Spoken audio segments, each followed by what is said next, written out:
సుదీర్ఘ మన్నిక NBC bearing సమర్పించు హెడ్లైన్స్.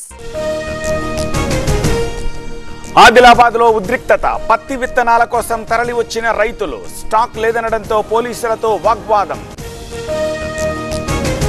తిరుపతి అల్లర్లపై పోలీసుల చర్యలు. 37 మంది టీడీపీ నేతలపై కేసులు. ఇప్పటికే 13 మంది వైసీపీ నేతల అరెస్ట్. ఏపీలో రాజకీయ చైతన్యం తెచ్చింది ఎన్టీఆర్ఏ. ఏ పార్టీ అయినా ఆయన పేరు చెప్పుకోవాల్సిందే. విప్లవాత్మక సంస్కరణలు తెచ్చారన్న బాలకృష్ణ. ఎన్టీఆర్ 101వ జయంతి నివాళులర్పించిన కుటుంబ సభ్యులు. జూనియర్ ఎన్టీఆర్ సీఎం అంటూ ఫ్యాన్స్ నినాదాలు. ఎన్టీఆర్ ఘాట్లో లక్ష్మీ పార్వతి నివాళులు. ఏపీలో సుపరిపాలన కొనసాగుతుంది. జగన్ కు ఎన్టీఆర్ ఆశీస్సులుంటాయని కమెంట్. ఎన్టీఆర్ ఘాట్లో నివాళులర్పించిన ఎర్రబెల్లి. ఎన్టీఆర్ నాకు రాజకీయ దేవుడు, భారతరత్న ఇవ్వాలని డిమాండ్. భద్రాచలంలో ఫుడ్ సేఫ్టీ అధికారుల దాడులు. పలు హోటళ్లలో నిల్వ ఉంచిన ఆహారం గుర్తింపు.